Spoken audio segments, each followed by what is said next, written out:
Orang mau jadi sales itu karena kadang-kadang faktor terpaksa.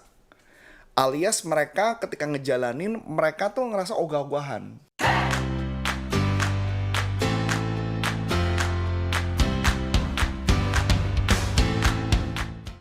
Halo Sobat Sales dimanapun Anda berada, jumpa lagi dengan saya Namilan dalam YouTube channel Coach Antonius Arif. Nah, kali ini kita mau bahas tentang rahasia sukses para sales top achiever. Wah, apa ini ya? Oke, sebelum kita lanjut lebih jauh bincang-bincangnya, yuk kita simak yang mau lihat berikut ini ya. Sebelum Anda lanjut nonton video ini, silakan Anda subscribe, like, dan share kepada teman-teman Anda sehingga channel ini bisa bertumbuh. Halo sahabat sales dimanapun Anda berada, jumpa lagi dengan saya Namilani dan saat ini sudah ada bersama dengan saya Coach Antonius Arif. Halo Coach. Halo, Sehat-sehat ya Coach? sehat. Wah, pakai topi nih Coach. Ya, rambutnya berantakan. Oh, rambutnya berantakan. Oke. Coach, gini nih, pengen tahu nih rahasia sukses para sales yang masuk ke top achiever nih apa ya Coach ya? Kalau nggak salah Coach Antonius Arif nih juga dulu di perusahaannya termasuk top achiever ya Coach ya? Iya betul, dulu 3 kali dapat Top Achiever Award karena pencapaian di atas 220%. Wow, Dan juga pernah dapat penghargaan dari majalah SWA sebagai market tuas tahun 2006, the best of the best dari seluruh sales di Indonesia. Wah, berarti ngomongin tentang sales bukan hanya karena belum pernah punya pengalaman ya, tapi justru Iya, banyak pengalaman pengalaman dan di sana ya, prestasi dan dan prestasi ya, malah ya. ya. Oke, Coach, gimana sih rahasianya nih Coach supaya bisa jadi top sales yang ini ya, yang achieve lah ya. Oke, yang selalu achieve ya. Iya, Nah, yang pertama gini, jadi saya cuma gambar ini kenyataan kalimat yang sering saya gunakan ya. Mudah-mudahan teman-teman tertampar ya, either tertampar atau either terpikir gitu. Maksudnya gini, kebanyakan para sales itu suka gagal karena, jadi gini bukan gagal ya. Para sales itu suka, atau kalimatnya gini berubah.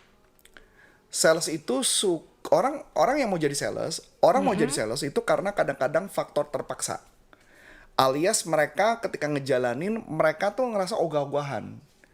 Kalau ditanya, saya dulu juga awalnya, saya juga ogah-ogahan sih jadi sales awalnya. Tapi saya sadar ketika saya mengambil pekerjaan itu, saya punya rasa penasaran yang sangat tinggi gimana caranya untuk mencapai target. Nah, berarti rasa penasarannya ya. Rasa penasaran. Dan Meskipun tidak sesuai dengan keinginan gitu ya. awalnya tidak sesuai keinginan, tapi pada saat dijalani saya mengalami kenikmatannya, bertemu dengan seseorang, ngobrol, ketemu orang baru, ketok pintu door to door, dan bahkan pernah sampai naik motor doang, cuma keliling-keliling, jualan dan sebagainya, masuk gedung, keluar naik turun bus, naik turun Canvassing benar-benar. canvassing, udah ngejalanin, masuk ke toko-toko satu-satu itu juga udah ngejalanin.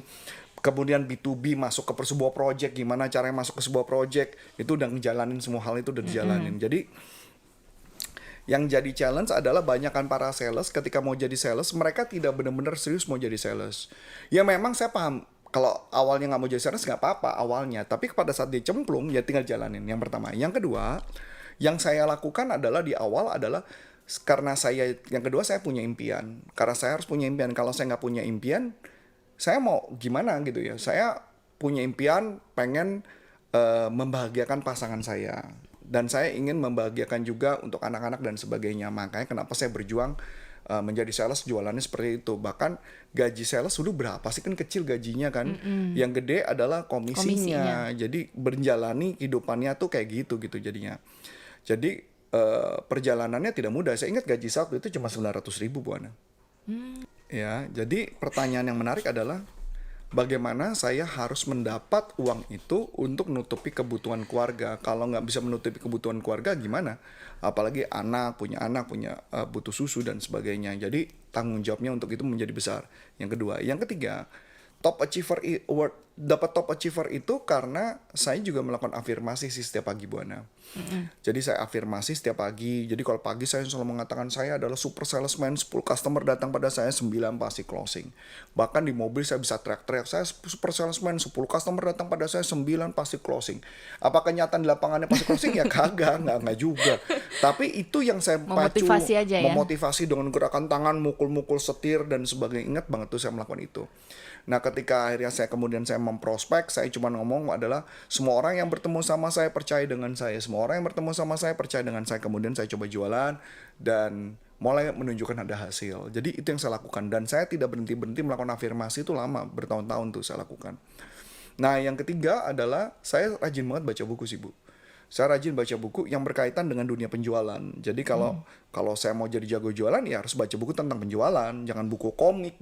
Walaupun saya suka buku komik ya, saya suka Kung Fu Boy, suka macam-macam. Tapi saya sadar saya harus memakan buku sebulan minimal sekali satu buku tentang selling kalau dulu itu. Jadi gaji saya cuma hanya dibuat itu. Sekarang udah enak, udah ada YouTube. Seperti sekarang tinggal nonton dan sebagainya. Kalau dulu kan kagak ada gitu, mau nggak mau. Saya harus beli buku itu. Yang itu ya. Nah, kemudian yang berikutnya adalah ketika saya sudah punya tujuan itu, saya sudah baca buku, dan kemudian yang saya lakukan punya kebiasaan yang menarik sih, Bu. Saya punya kebiasaan menarik adalah saya datang ke kantor selalu pagi banget. Saya datang pagi sebelum waktunya kerja. Kalau kerja jam 8, saya harus sudah datang setengah 7. Setengah 7, dan itu banyak kan sales nggak ada yang melakukan itu tuh, Bu. Jadi saya datang setengah 7, ngapain? Yang pertama dulu memang sarapan udah pasti. Yang kedua setelah itu saya duduk di meja, saya nulis di atas kertas, saya mau prospek siapa, saya mau kontak siapa. Itu yang saya jarang temukan di sales-sales zaman sekarang. Yang mereka pikir jam 8 kerja, ya jam 8 baru mikir. Kalau saya bilang udah telat gitu loh. Udah keburu dipatok ayam gitu ya. Maksudnya kalau istilah dulu kan bangun kesiangan rezeki dipatok ayam. Jadi di kepala saya adalah kalau jam 8 saya harus sudah jam 8 bahkan 7.45 saya udah mulai nelfon customer. Itu di kepala saya kayak begitu. Nah, kalau malam saya pulang paling malam. Jadi kalau pulang itu bukan jam 5 saya pulang, tapi saya pulang kadang-kadang jam 6, setengah 7. Setengah 7 ngapain? Saya coba melakukan riset.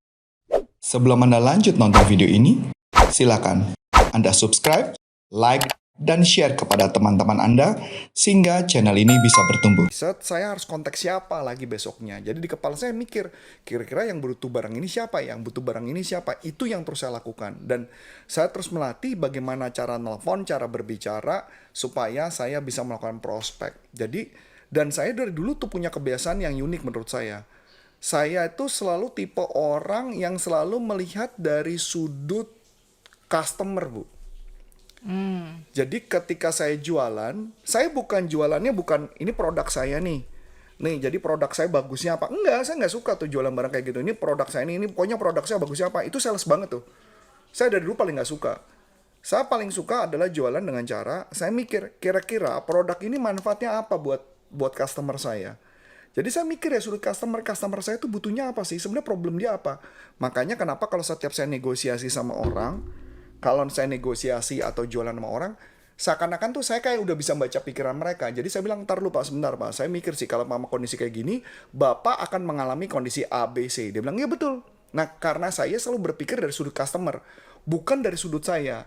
Nah, kebanyakan sales adalah dia jualan dari sudut dia. Harusnya dia ngeliat dari sudut si customer butuhnya apa. Jadi jangan saya punya produknya A, jualannya ke A gitu. Nggak gitu. Saya ngeliat ini manfaat produknya apa. Ini yang sering banget saya temukan para sales tidak memahami produk dengan baik. Dia tidak memahami manfaatnya apa, fungsinya apa. Dia nggak tahu, dia cuma jualan aja. Nggak, kalau saya nggak. Saya tipe orang yang barang akan saya otak-atik sih. Saya akan bongkar tuh barang, saya akan uji coba, saya akan melakukan tes. Saya tipe orang dari dulu begitu, Bu. Ada produk yang nggak bisa dijual, harganya malah mahal dibandingkan kompetitor. Apa yang saya lakukan? Yang saya lakukan, saya bongkar alatnya. Saya cek, kenapa barang ini mahal? Kenapa ini barang bagus? Begitu saya lihat, saya ngeliat dari dua sisi. Iya sih, waktu itu jual printer. Iya sih, gambarnya lebih bagus. Tapi siapa yang mau beli gambar ini gitu loh? Saya mikir, siapa yang mau beli gambar ini dengan kualitas bagus? Oh, fotografi. Baru saya masuk ke segmen fotografi. Bukan jualannya adalah, waduh, barangnya kebagusan nih. Ini mau jualnya ke sini nggak bisa, harganya udah lebih mahal. Nah, itu yang membuat jual. Kalau saya nggak mikir, ini barang yang mau beli siapa? Saya selalu duduk itu pikirannya. Ini barang mau dijual buat siapa ya? Buat siapa? Nah, dari situ maka ide saya sering muncul, akhirnya punya ide-ide macam-macam untuk ngejual barang.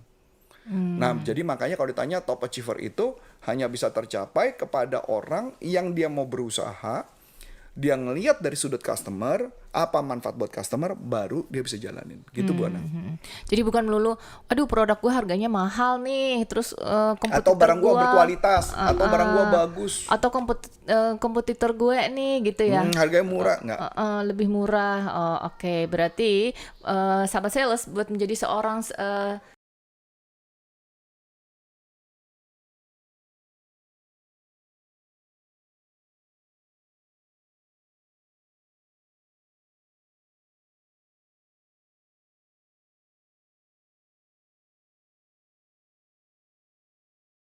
sales superstar yang selalu achieve ya. Berarti mulai dari mindset itu berarti ya Coach Arif. Dari mindset dulu, dari mindset bahwa intinya bahwa semua barang bisa dijual, tapi jangan melihat dari sudut si sales. Ini Apa manfaat dari produk yang kita jual ini untuk manfaatnya buat si customer? customer? Ya walaupun saya udah berusaha menjelaskan ini berkali-kali kepada banyak orang, tetap melihatnya agak sulit. Saya juga nggak tahu ya saya belum dapat trik bagaimana menjelaskan dengan cara sederhana. Sales sejati. Intinya adalah apa manfaatnya barang itu buat dia. Kalau nggak ada manfaatnya, mendingan gak usah jualan. Jadi kita jangan maksa-maksain dia. Kayak contoh yang paling gampang mungkin gini ya. Ini saya berusaha mencoba menerjemahkan dengan cara mudah ya. Misalkan, contoh deh, Adi ini kan dia pengendara motor, ya kan? Pembalap nih, Pak. Pengendara motor. Nah, saya maksa Adi untuk beli koran Kompas. Dia kan bete, dia nggak baca Kompas. Betul nggak? Saya paksa nih, Adi lu mesti baca Kompas. Nggak mau. Tapi kalau ditanya, Adi kalau suruh baca kayak Pos Kota, sekarang udah nggak ada Pos Kota, apa namanya gitu misalnya, apa namanya? Warta Kota. Pasti dia mau baca. Pasti dia mau Kenapa baca. tuh Coach? Nah, karena segmennya bukan segmen Adi Kompas. Kalaupun Kompas dia beli, paling dia cuma baca kolom berita. Kolom beritanya pun nggak banyak di Kompas. Yang bola. Betul nggak? Bola. Yang bola bisa lihat. Bisa lihat kan? Iya. Tapi itu biasanya di weekend aja yang banyak kan isinya. Ya, kalau di weekday kalau lu beli nggak mungkin kan? Tuh, nggak mungkin.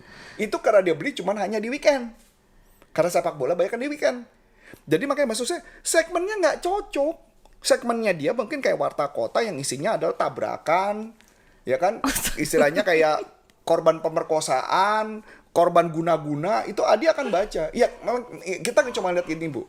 Bukan ini mengatakan, tapi maksudnya segmennya sama, segmennya sesuai. Sama aja kayak gini. Adi gue paksa beli tabloid apa misalkan. Tabloid yang artis apa namanya? Tabloid artis yang zaman sekarang saya nggak tahu namanya. Kalau dulu ada Cek Ricek ya, ini udah kuno banget gue nih. Tabloid Cek Ricek gitu, CNR. Nggak ada majalah sekarang. Udah nggak ada ya? Iya, jarang. Nggak ada. Misalkan anggaplah Adi saya paksa jual beli yang gosip. Nggak bakal dibeli sama dia, orang bukan segmennya dia kok. Tapi kalau dia suruh beli tentang apa koran bola, Iya. nah itu pasti dibeli sama dia. Karena segmennya. Jadi si penjual jangan maksa-maksa gitu loh maksud saya. Manfaatnya apa? Itu mungkin cara bahasa sederhana saya sih yang mungkin saya bisa sampaikan. Jadi intinya jualan tuh nggak bisa kepada semua orang. Kita harus menentukan dulu cocok manfaatnya apa. Kayak contoh lagi deh. Kopi susu Adi minum. Boba belum tentu dia. Minum nggak boba? Enggak tuh. Karena itu segmennya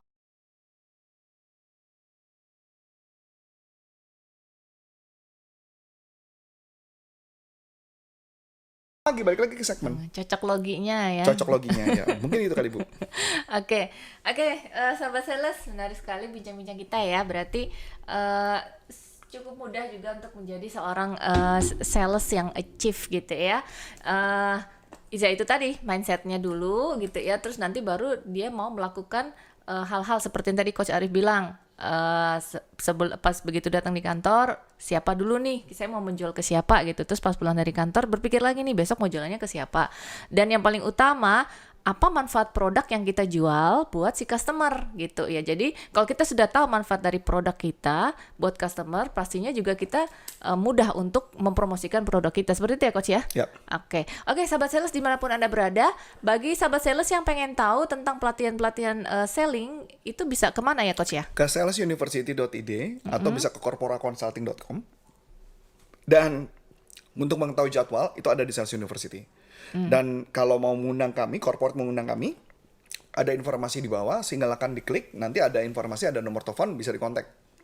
Tapi nomor telepon tersebut hanya untuk berbicara mengenai bisnis. Di luar bisnis, kami tidak akan menjawab. Oke? So, akhir kata, saya Coach Antonius Arif dan Saya Melani. mengucap banyak terima kasih, sukses buat Anda, dan sampai jumpa, salam performance. Bye-bye. Bye.